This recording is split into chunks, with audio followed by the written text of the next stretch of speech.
We're going to start off talking about the international side of IAOHRA in a sense. Um, as Jim mentioned, this is something that is in our history as an organization. We came about when, after World War II, the horrors of it, the Holocaust, before civil rights had really gained traction as a movement. And we connected so many agencies that were just really starting out in state and local communities around the country. Since then, we've connected to our Canadian counterparts as well as our Mexican counterparts. We've had people from the United Nations speak to us. So today we have the opportunity to really begin with someone who's an international legend in human rights. That's Reverend James Lawson. And we're going to show you a recording of his remarks to us, which was just done recently. So Javier, why don't you line that up and we'll get started with that. Welcome. I have the extreme pleasure of being able to introduce to you a legend in United States and the world civil rights history. We have Reverend Dr. James Lawson. And I just want to give you a little bit of background about him before we hear from him. He's a third-generation Methodist minister who was born in Uniontown, Pennsylvania, and he earned his local pastor's license in 1949. Soon after being graduated from high school, he was drafted into the US military, refused to enlist, and as a conscientious objector, received a 3-year prison sentence, of which he served 13 months. Following his prison term, Reverend Lawson served as a missionary in India for 3 years, where he studied nonviolent resistance and embraced the practices of Mohandas K. Gandhi, whom he had first begun to study in 1947. In his long and storied history, Reverend Lawson orchestrated the lunch counter sit-in campaign in Nashville, Tennessee, the largest and most influential of the Southern student sit-in campaigns. He developed strategy for the Freedom Riders, and he taught the theory and practice of nonviolent direct action to students, activists, future civil rights leaders, and politicians, including U.S. Representative John R. Lewis. Reverend Lawson has been active in many campaigns and in the instruction of emergent leaders. He's often been referred to as the mind of the movement. The Reverend Dr. Martin Luther King Jr. called him the leading theorist and strategist of nonviolence in the world. He remains a staunch defender of human rights. I've had the good fortune of being with him here in Los Angeles, of knowing him early in my human rights, civil rights career, of learning from him, and of being inspired by him continually. So it is my honor to present to Reverend Lawson our special IAOHRA President's Award for his extraordinary contribution to protecting and fulfilling universal human rights here and around the world. Reverend Lawson.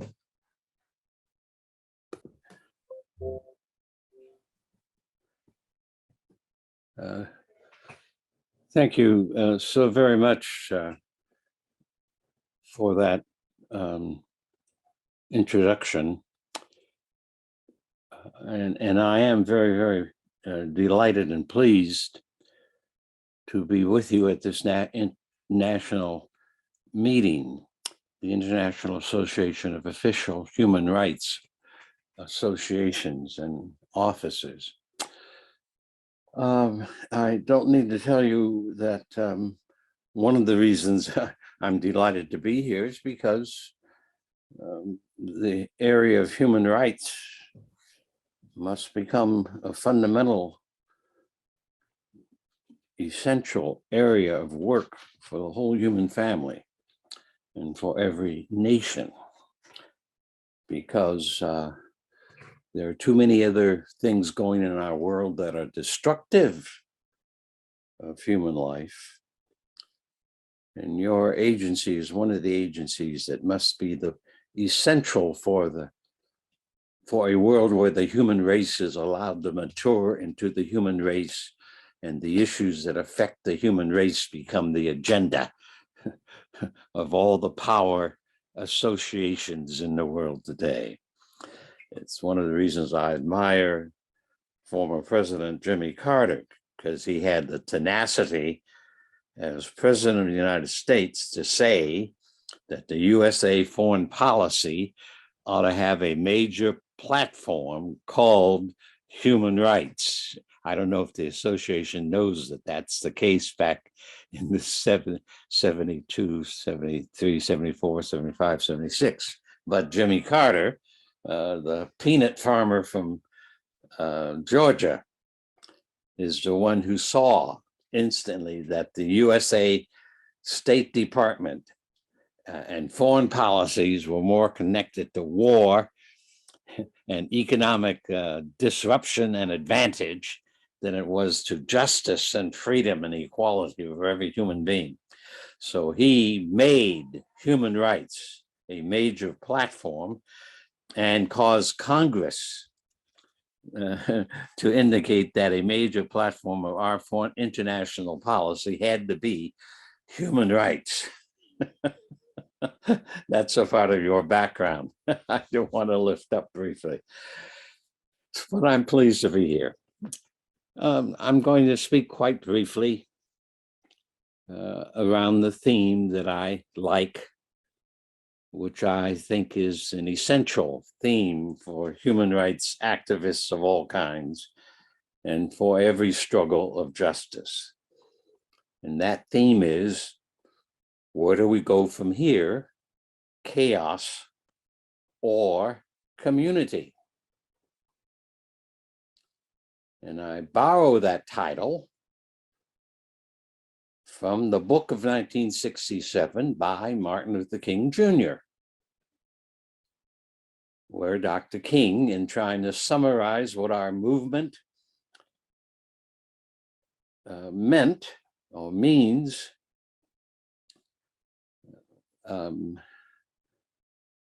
titled his book, Where Do We Go From Here? Chaos or Community. If you have not read that book, I suggest you reach out for it. It is still in print, and read it. And listen. Then may I also say about it that the book represents not the meaning of what is called in conventional language the civil rights movement, but for a specific major campaign that became almost like the nuclear explosive engine for the civil rights movement. And that's the campaign that the late Congressman John Lewis entitled The Nonviolent Movement of America.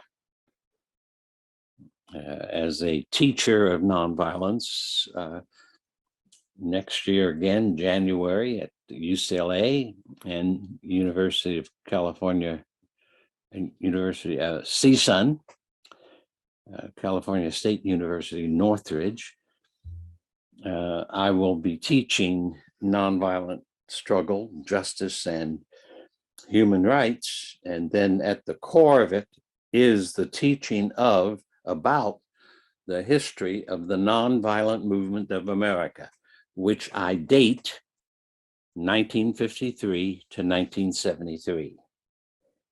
In that 20-year period, we had extraordinary movements all over the country, but especially in the southeastern part of the country, so that the historian Vincent Harding called the movement out of the South the Black Freedom Movement, the Black Justice Movement. A historian from Yale called it the Black Church Movement, all of which intellectually, I think, is fairly accurate and solidly rooted in the reality and the consequences and so forth, and how that whole campaign came about. I'm pressing this hard because I think that what we did then, 1953, 1973, is current because for the first time, the spiritual forces of wickedness which oppose human beings being treated with dignity and with justice and equality around our country, came to a head in the person of the former president of the United States. Around Brother Trump clusters all the historic forces in United States history that asserts both the Declaration of Independence and the Constitution of the United States are wrong, should not be followed.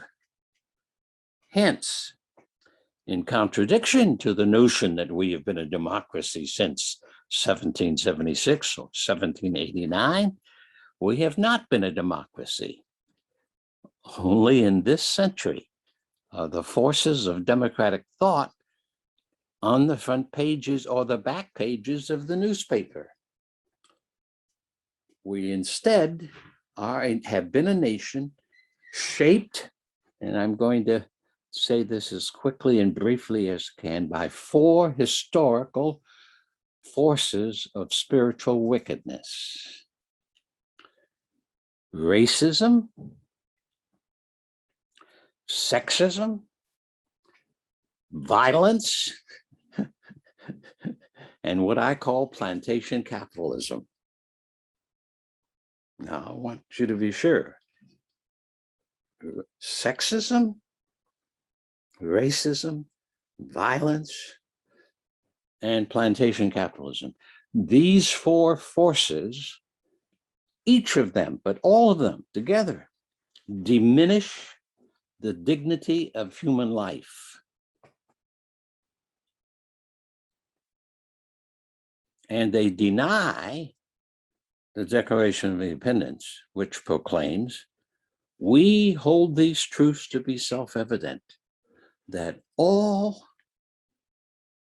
are created equal, that all are endowed by the Creator with certain unalienable rights, that among these are life, liberty, and the pursuit of happiness. The Declaration of Independence, the preamble, ought to be your model as an international association of official human rights agencies. And you ought to teach it.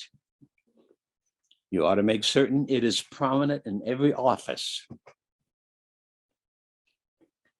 Because it says, among other things, to the current situation, that no man or no woman is an island unto themselves. Their right and dignity, their freedom, their equality has been endowed by what is called the Creator. And it doesn't matter to me whether you think that Creator is God or the Big Bang or a life source that the scientists are still wrestling with. It doesn't matter to me how you label that. In the world of cosmology and astrophysics, the issue of the origin of creation of life is an ongoing scientific inquiry. And they have learned more about it in the last 50, 70 years than the human race has ever known. And they're still exploring. And we now have got all the spaceships out exploring the universe. The Big Bang, the black hole, whether there are other planets which they've discovered in other galaxies. 200 million galaxies. They have put images of 200 million galaxies on the internet. It's an area in which I'm very interested and continue to read about since my student days. But anyway, the point I'm making is the declaration, the preamble to the Declaration of Independence ought to be in each of your offices, prominently displayed. Because We have folk who are diseased in their humanity, therefore they pretend they don't need to be vaccinated. So the scientific world is pretty united that if we're going to smother this across the earth, the vaccine and wearing masks are two of the items, until we know better, that will help us smother the pandemic. And so those diseased human beings today, you see, and I use that term deliberately, disease, somehow they have lost their way. They deny their humanity. They deny that they have been created by the Creator, like all the rest of us. So in any case, I lay that framework. So where do we go from here, community or chaos? And I will try to do this as briefly as possible. Martin Luther King Jr., my colleague and mentor, and my Moses, in fact, is saying that our movement out of the 60s, 50s, and 60s was a movement raising the question far beyond the issue of segregation and racism. Will the nation become a community of human beings who can put into practical form in every crossroads, every intersection, every community, the blessings of being birthed as living souls? Or will the nation continue the course of leaving male chauvinism and domination, sexism, and racism, and violence, and plantation capitalism as the historical forces that invisibly, like and worse than COVID-19, influence we the people of the United States of America? So I lay this before you in your teaching and your work as major task, as the foundation for human rights in the United States of America. And having said then, I want to add that the movement of 1953, 1973 is why we have Trump. The congealing of all the forces of spiritual wickedness to say, no, we're going to keep the old nation. We're going to keep things as they are. We're not going to greet every newborn baby with an environment that is friendly to life for that baby. So in the light of that, the issue today is the clash between the forces of spiritual wickedness and a movement that is called for the nation becoming the nation inherently embedded in the preamble of the Constitution and the preamble of the Declaration of Independence. So we're like all of us, you are all like the African poet back in the 1960s, who was quoted as saying, I am a citizen of a country that does not yet exist. I am a citizen of a country that does not yet exist. And my own addition to that sentence is that by the grace of God, I will live in that country and work in my country to make that country come into being. So I think this means you have one of the most creative opportunities that anyone has in the country, any agency. And I want to say three things about it. One, make the Declaration of Independence a major teaching, educating, learning, examining, analyzing, instrument for your work.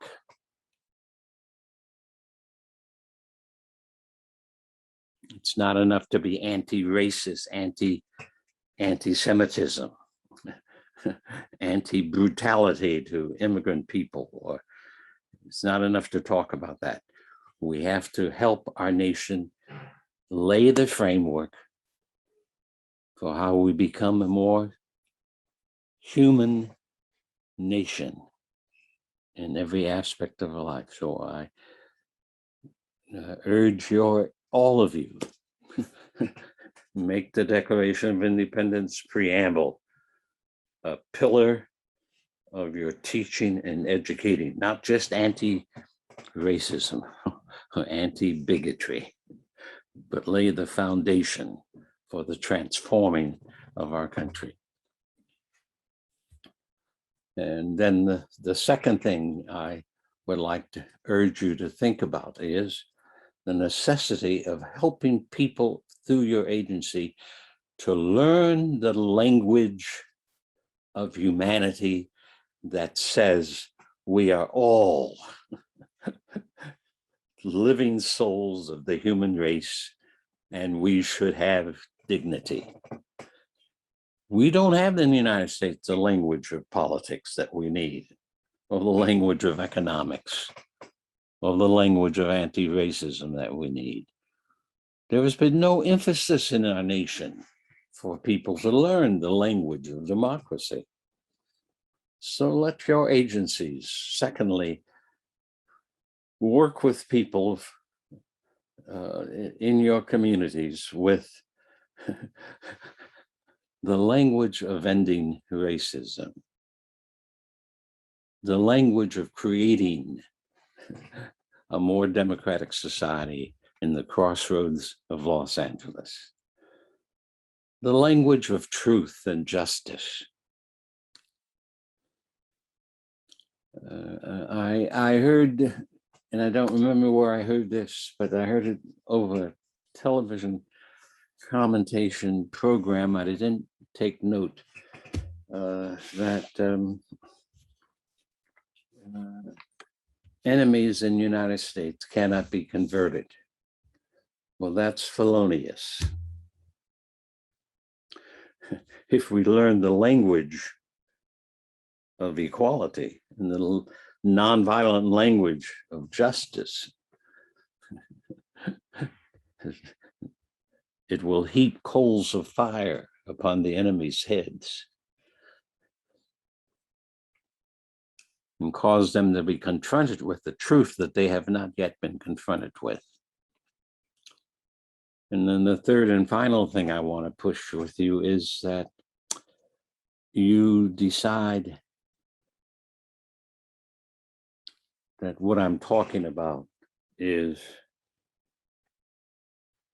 what we in the movement in the 60s meant when we talked about nonviolent struggle.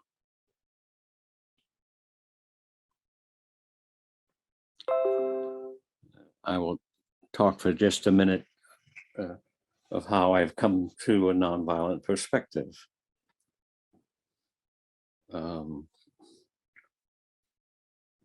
First of all, at age 8, on the streets of Massillon, Ohio, I was running an errand on Main Street. I can go back to Massillon and show you the spot where it happened on Main Street. I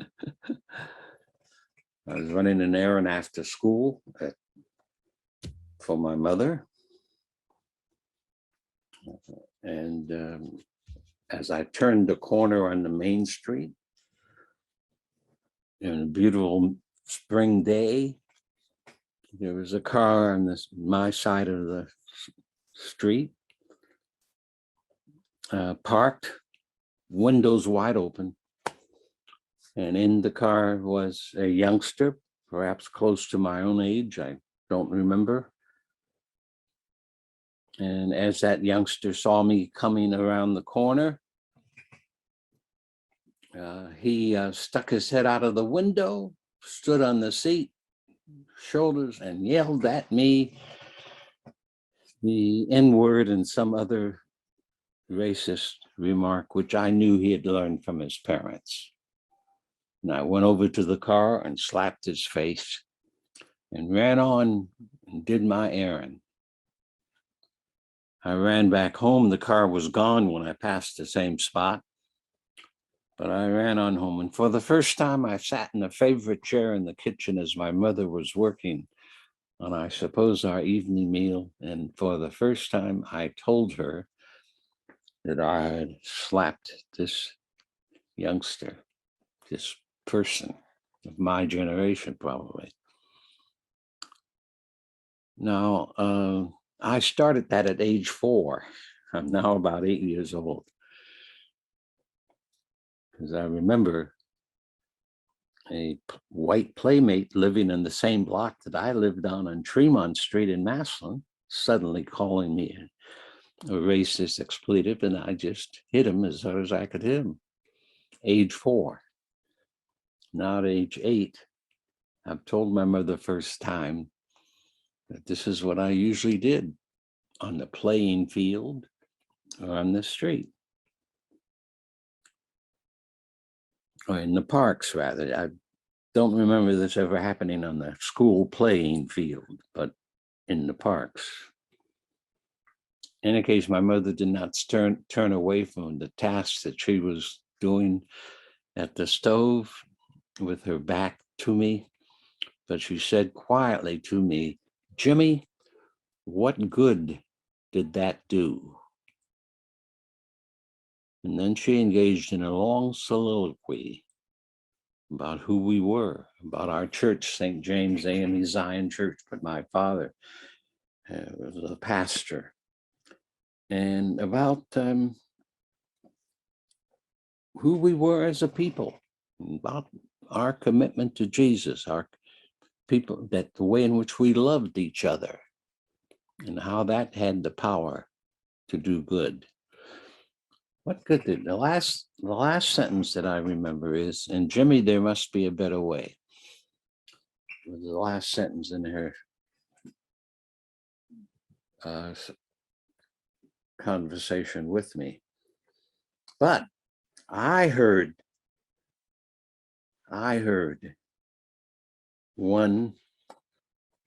a voice in me saying, "I will never again fight on a playing field,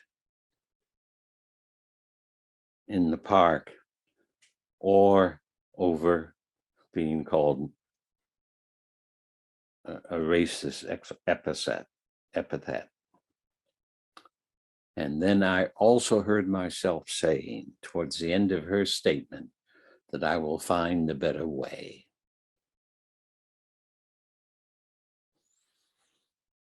Nonviolence has a simple beginning, and it is this: the gift of life is a gift of love. It is a gift of love from the Creator. It is a gift of faith. Now, not religious junk, but of faith. It's required. You cannot be a human being without a confidence in your gift of life, or confidence that you can attain measures of life. It is a gift of creation, of the Creator. Nonviolence, as Gandhi proposed it, is simply this. Gandhi said that the forces that created us is the greatest force in the universe. And if we use those powers instead of hatred, instead of violence, instead of injustice and cruelty and torture, he said, the greatest power of the universe is the power of life. If we human beings learn to use those powers, we would be astonished of how we would reshape the earth to reflect life itself.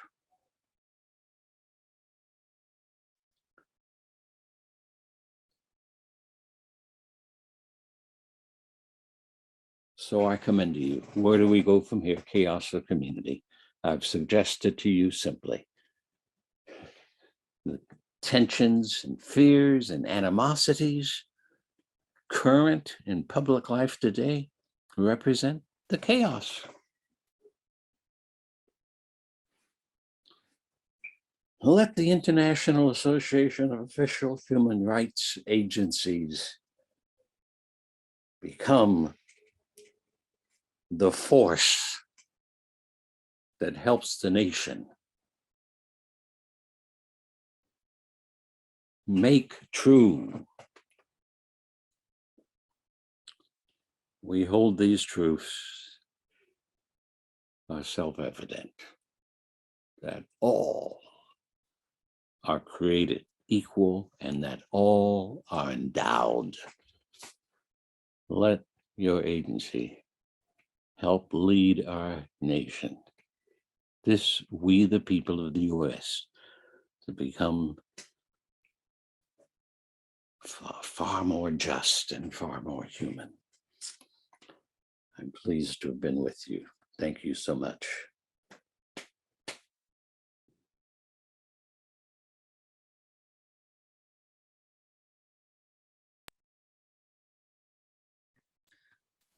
Wow, a lot to think about there. As we take that charge from Reverend Lawson to confront the forces of wickedness, to take the responsibility of government to do what needs to be done, I think he was also speaking to many other organizations like ours. And one of them is represented by the chairperson here with us today, someone who represents the agency that I would say is the closest that we have in our country to a national human rights institution. And that is Norma Cantu, chair of the United States Commission on Civil Rights. Let me just say a little bit about her. She's the first Latina appointed to serve as chair of the commission. And this commission, which was established by the Civil Rights Act of 1957, is the only independent bipartisan agency charged with advising President and Congress on civil rights and reporting annually on federal civil rights enforcement. I should point out that many of us in IAOHRA and panelists, including myself, have served on the state advisory committees to the U.S. Civil Rights Commission. But I want to say that she's also Professor of Excellence in Education and Professor of Law at the University of Texas at Austin, where she specializes in education law and the Americans with Disabilities Act. And Chair Cantu has a distinguished record of public service, including as the Assistant Secretary of Education for Civil Rights and the U.S. representative to the Organization of American States Commission on the Child during the Clinton administration. Most recently, she served as a member of the Biden-Harris Transition Agency's review team for the U.S. Department of Education. So we're very much looking forward to hearing from her today. So join me in welcoming Norma Cantu, Chair of the U.S. Civil Rights Commission. Thank you, Robin. And thanks for setting me up to follow Reverend Lawson. I mean, he was fantastic. He was just brilliant and inspiring, and I can't even, I can't even follow it in his eloquence, but I can make you smile. I dug up my stamp. Let's see if you can see it. You see Barbara Jordan's stamp? Okay. Did you all know that her first job in politics was licking envelopes and putting stamps on envelopes for a candidate that she in her teens or maybe early 20s was campaigning for? And now we still have her face on a stamp. And on a day that we're talking about hope and a day that we're talking about optimism, I think of Barbara Jordan, a congresswoman, our scholar, a teacher, someone whose memory will go on, not just in the stamp, but in our hearts.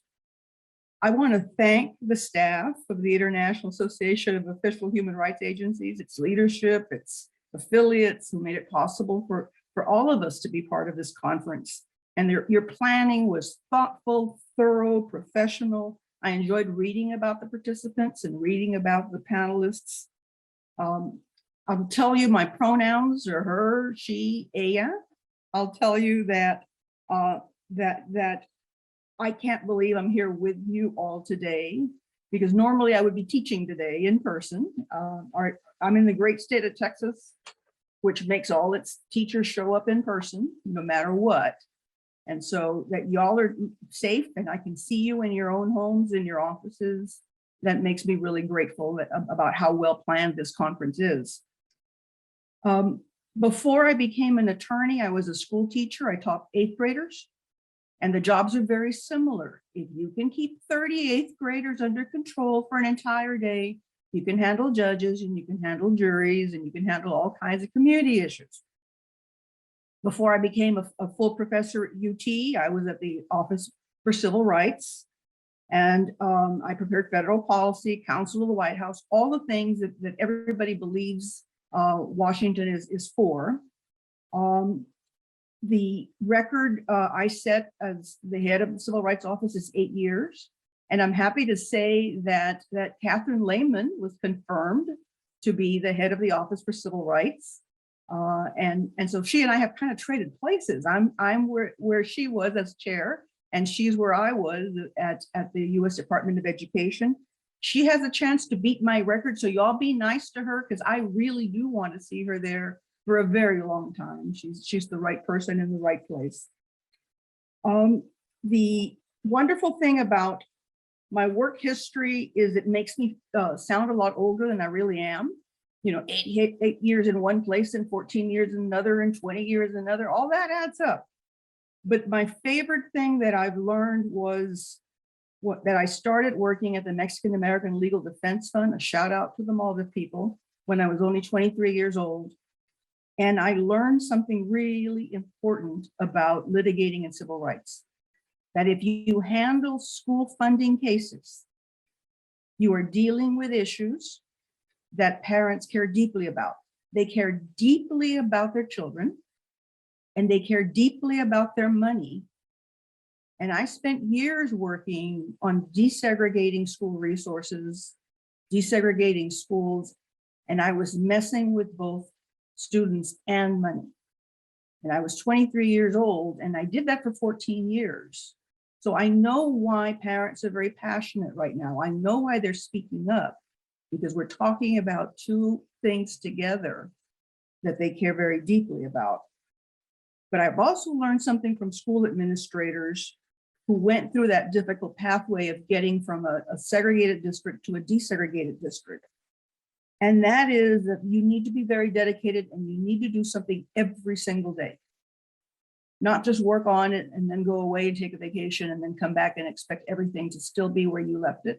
But you've got to do something every single day. In particular, one superintendent who headed up the Dallas school district is Dr. Nolan Estes. And he was a colleague of mine when he ran an education program. And he taught me something about how to summarize a presentation and get it under 10 minutes. So he said, do 3 things, Norma. First, point to accomplishments with pride. Secondly, point to where you are currently with concern. And then point with hope to the future. And I love that, because I'm going to do that and I'm going to be done really quickly, okay? So pointing to our accomplishments with pride, the U.S. Commission on Civil Rights continued to stay active during the pandemic with everyone working from home. And I give that credit to Catherine Lehman, who was there when the pandemic started, to Mauro Morales, who is the staff director and has been for over 6 years and kept the organization together. And I point with pride to that they continue to hold hearings on Zoom, that they continue to call people and connect with people and be listening to the communities and the stakeholders and the allies. I point with pride to their accomplishments in getting the reports, those annual reports that you heard the Reverend talk about. Those went in on time. And I point with pride that they kept this clearinghouse of information about national civil rights status and kept going this congressional record. The first record they built, folk, was used to write the civil rights acts themselves. That's how important it is for the USCCR to hold these briefings and public hearings. And they did them virtually online, just like y'all have been doing. Now, the discrimination may have changed over time, but I still point with pride with their accomplishments. I point with pride with the fact that they did not give up, they did not yield, they did not say it's too hard. Now, what are my present concerns? Well, first of all, some folk did leave. We've been calling this period of time the Great Resignation. And people leave because they're caretakers, they leave because they find a job where they can continue working from home. I'm actually looking forward to coming into person because I've been teaching in person for the last 3 semesters. So for me, it won't be a change to come back in person to government, but I feel for the federal and state folk who are coming back in person, and some of them will not be staying with us. Some of them will find a different job, and I wish them great luck and I support them in their decisions. But the other challenge I face is it's a lot tougher to be bipartisan now because we're imitating Congress and the Senate and making a fight about everything. And so what I'm concerned about is that that's just got to stop. I mean, we are delaying civil rights and every time we have a disagreement or a dispute about what's our next step. And what I've called upon our commissioners, and they've been terrific, is having them try to resolve things as quickly as possible. What I will not do is censor any one of our commissioners. So you're going to hear people saying things that you say, well, why didn't Norma tell them to be quiet? Why did Norma stop them from talking? Because I believe in the First Amendment and free speech. And I believe that we will hear from everyone and everyone's voice will be heard on that commission. We do not become good debaters like Barbara Jordan by only debating with people who agree with us. We become better debaters if we interact with folk who are outside our bubble, who disagree with us. And you will see that happening in the USCCR. You will see people disagree, and we are learning to listen to each other, and we are learning to come to the right decisions together.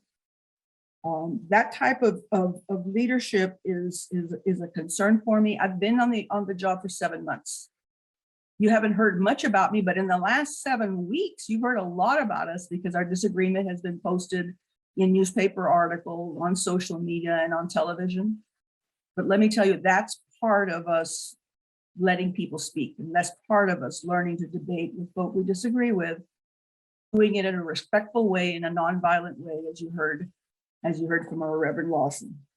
My second concern is we're challenged by my being new and not knowing everything that has to do with an organization that is 64 years old. But I'm learning as quickly as I can. And the reason I'm here with you all is I do want to encourage you, if you've not applied before to be on our advisory committees, we are on rolling admissions here. We are continuously looking for candidates. And the news I want to share with you is we're learning how to incorporate the territories and have them have advisory councils as well. We voted last month that Puerto Rico and Virgin Islands and Guam and would all have advisory councils. So there will be new names coming on board. So please go through your digital lists of contacts and encourage people to apply for the 50 states plus DC and also the 5 territories as advisory councils. And the last part, in looking to the future, where I'm looking to the future, I'm grounded in the past experiences I've had, and I'm grounded in the lessons I've learned as being an appellate attorney and also a faculty member. But the challenges going forward is we need your cooperation, and we need you all to share good civil rights practices to add to the clearinghouse function that we perform. We're also going to be looking for you to continue to model the keep keep the free speech, keep the Constitution, put that at the front along with the preamble. And while the cost of disagreements can be measured in lost time, and I can measure it, things that should take days are taking weeks and months to get done when we let everyone speak and show respect and keep talking with them until we finally come to an agreement. I still have hope and optimism that letting everyone have their voice will let the truth come out. At the University of Texas, at the law school, the symbol for the students is a sunflower. The sunflower was chosen because the students believe that flower always faces the sun. The name comes from the word sun. And they think of lawyers always facing the truth. Those students are right. And I'm wearing today a dress that's got a sunflower in the pattern. I want you all to think of human rights as a search for truth. I want you all to think of these debates and these discussions, these disagreements among folk with different backgrounds and political beliefs as the search for truth. And the sunflower sometimes takes a risk. In Australia, there's a saying that the tallest sunflower is the first flower cut. Well, but there will be other flowers who stand up and also face the sun and face the truth, and the truth will out. Yet, so with that optimism, what I'm looking forward to is that we'll continue to find even more measures like our staff and our faculty, like our U.S. Commission on Civil Rights have found, to continue doing the important work that they do. And so we will not stop no matter what burdens the pandemic places on us. And what our future will come to is that what you're doing today in holding this conference and using communications technology as beautifully as you're doing, I think that's a tool that's not going to go away. You know, when we go back to in person, this way of reaching out and this way of sharing out information is going to continue. I congratulate you guys for sharing such a good example of a successful practice of exchanging information. A number of governmental practices are going to be really important, and that includes continuous training of your leaders and of your staff on ethical practices. No one should say, I didn't know that we had a government code of ethics. No one should say, I was never told to read it and I was never told to follow it. And so that's an ethical practice that we're going to continue, we're going to keep in place. And we're going to keep each human rights agency on the high road and avoid even the perception that people have their appointed position or their staff position and that they can use that position for their private gain. That's one obligation that we will follow very, very, very closely.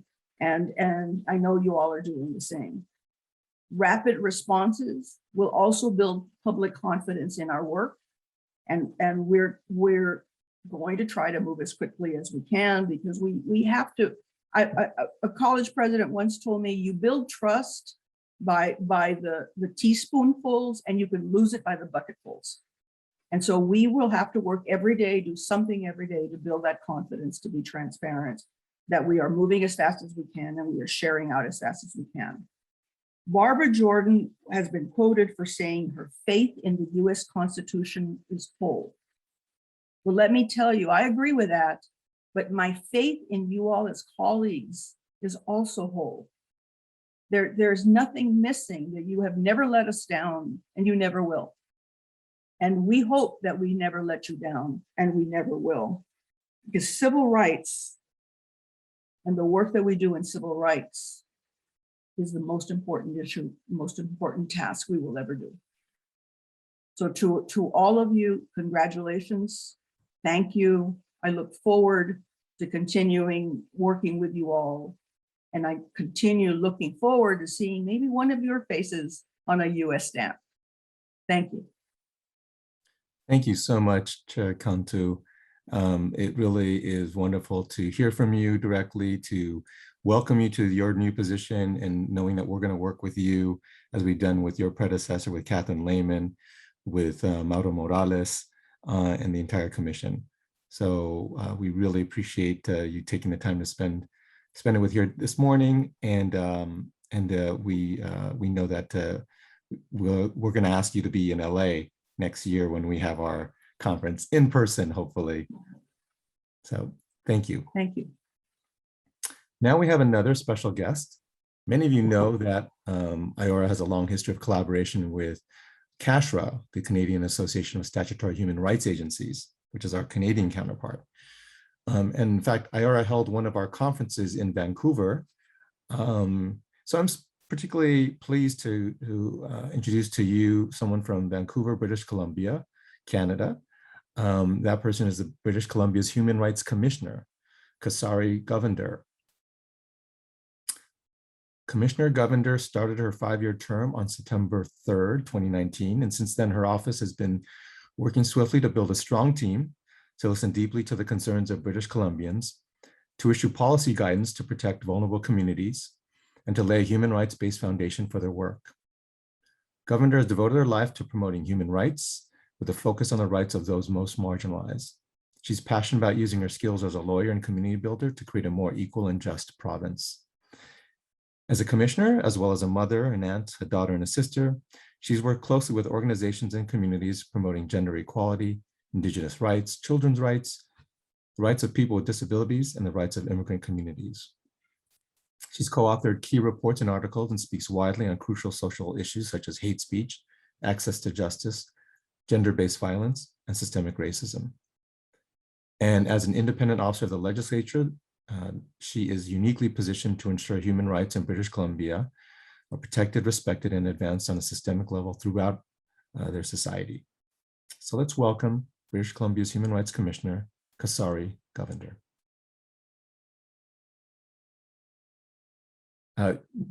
Commissioner Govender, you're on mute. There you go. There we go. Thank you very much for that kind introduction and for the invitation to be here with all of you today.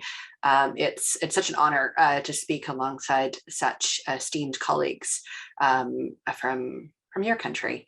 I'm also the vice chair of CASHRA, and so it's lovely to build this relationship across the organizations across the nations. Before I continue, I want to acknowledge that I am calling you from what is now known as Vancouver, Canada, but what is the unceded, ancestral, and traditional territories of the Coast Salish peoples, including the Musqueam, Squamish, and Tsleil-Waututh nations. As a descendant of migrants and settlers, I am really grateful to the Coast Salish peoples for their care of this land and these waters for so many generations. And also this gratitude comes with a sense of responsibility to bear witness to the ongoing impacts of colonization and to commit to counter those impacts through the work of human rights that we're all engaged in.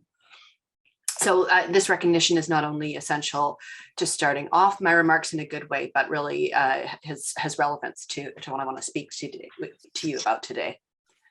So I've been asked to spend 5 minutes talking about an example of a major human rights challenge that the government of British Columbia or Canada is grappling with. And I decided that what I'd speak about is something that I know that many of us across the continent are really dealing with, and that is systemic racism in the context of policing. In the wake of George Floyd's death and the rise of Black Lives Matter, activism against police brutality and racial profiling gained new momentum. But of course, these issues are not new, and neither were the calls to action. In Canada, systemic racism looks like Max Johnson, a health-sick grandfather who was handcuffed in front of his granddaughter when police mistakenly thought he had presented a fraudulent piece of ID at a bank, just trying to open a bank account. It looks like former Justice Selwyn Romilly, a man in his 80s and the first Black person appointed to British Columbia's Supreme Court, who was handcuffed and detained along the Vancouver seawall when he was mistaken for a man in his 40s. And it looks like Chantel Moore, an Indigenous woman from British Columbia who was shot and killed during a wellness or a mental health check by the police. As a result, human rights commissions in some provinces, I should say, have dived into the data to figure out what are the numbers behind these stories and these calls for action? In Ontario, the Human Rights Commission conducted an inquiry into systemic racism in the Toronto Police Service. And they found, for example, that Black people are significantly represented in use of force cases involving the Toronto Police. They found that between 2013 and 2017, a Black person in Toronto was nearly 20 times more likely than a white person to be involved in a fatal shooting by the Toronto Police Service. Perhaps most shocking to at least to non-Black Canadians, the Ontario Human Rights Commission found that the likelihood of a Black person being shot by police in Toronto is just as high as for a Black person in the average city in the United States. And for those of you who may have some experience working with Canadians, we'd like to think of ourselves as having a stronger human rights record than the US. And so it's important, eye-opening information for us to learn otherwise. The Nova Scotia Human Rights Commission did an inquiry into the Halifax police and found that Black civilians were 5 times more likely to be subject to a street check by police than their proportion of the population would predict. Although Black people make up less than 4% of the population in that city, they were involved in 18% of street checks. Here in British Columbia, we released data and recommendations on systemic racism in policing just 2 weeks ago, after conducting what we believe to be the largest study ever done on policing data in Canada. We found that, for example, Indigenous people are highly overrepresented in arrests or chargeable incidents in all 5 of the police departments we looked at in BC, including 3 police departments that involve the RCMP, our national or federal police force. Indigenous men in Vancouver are over 17% more, or 17 times, more likely to be arrested than their presence in the population would predict. The data also indicates a great deal of police activity involving people regarding mental health issues, which has had a greater impact on Indigenous, Black, and Arab or West Asian people. For example, in Nelson, BC, a small community in the interior, Black people are nearly 5 times more likely to appear in mental health incidents involving the police than their presence in the population would predict. Among other recommendations, we are arguing for detasking the police. Improving community safety, in my view, requires a shift in focus from the police as default responders to other community safety strategies. We've recommended to our provincial government that police be detasked where possible, and that funding that would otherwise go to policing is put towards infrastructure and services that create safer communities. Key steps include detasking the police as first responders to mental health crises, substance use crises, and homelessness, and reallocating those funding to community-based health services and housing supports. So this is a major issue to cover in 5 minutes, and I'm pleased that you'll be revisiting this issue later in your agenda. But I hope I've given you a sense of the breadth and scope of the issue as it plays out here in Canada and some of the solutions that we're working on. Thank you again for the opportunity to be here, and I wish you the best of luck with your packed learning agenda ahead. Thank you. Thank you, Commissioner Govender. And great to hear that you are Vice President of CAHRA. We look forward to really connecting and strengthening our relationship with CAHRA in the time to come. I think it's time we need to really come together to strengthen our forces in the face of really some intractable and mounting and intensifying forces on the other side. So looking forward to that. Let me now turn to our neighbor on the other side of the United States. I'm pleased to introduce Mexico's Consul General, Ambassador Marcela Celorio. Let me just say a little bit about her. She's the first woman to reach the rank of ambassador in Mexico. She was ratified as Consul General of Mexico in Los Angeles by the Senate and took office on June 24, 2019. Her diplomatic work has been characterized by her commitment to achieving a dialogue between cultures. And in this regard, since being appointed in LA, she's fostered an intergenerational and intercultural understanding between Mexicans, Mexican Americans, and Americans of all cultures. She was born in Mexico City, holds a JD and 2 master's degrees, one in diplomatic studies and one in defense and national security. She's also studied at UC San Diego, American University in DC, Reichman University in Israel, and has 2 certificates from Harvard's Kennedy School of Government, one on and another on migration and governance from Mexico. Before becoming the Consul General of Mexico in LA, Ambassador Celorio served diplomatic posts in Israel, Belgium, the European Union, New York, and San Diego. She not only speaks English fluently, she has a knowledge of French, Italian, and Hebrew. And also I want to say that someone who, I met her early on, in the early days of the pandemic, she was also bold enough to answer my call to join a rare in-person show of multiracial solidarity against hate, in a time when very few people were showing up in person and very few people were vaccinated. So I appreciate that show of courage and commitment. So let me now welcome Ambassador Celorio. Thank you so much. Well, from Los Angeles, good morning to you all. It is a real pleasure to share this screen with such distinguished people. Special thanks to Robin Thoma for the invitation. Robin and his team are close allies of the Consul General of Mexico here in Los Angeles in our battle for the respect of human rights, especially for all Angelinos. And what a privilege to listen to Reverend James Lawson, Norma Cantu, and Casari Govender. Such inspiring people, such inspiring words. Allow me to take a few remarks on the protection of human rights from the consular perspective. At the Ministry of Foreign Affairs, our motto is that all consular activity should have the person at the center of every action. And this is so true.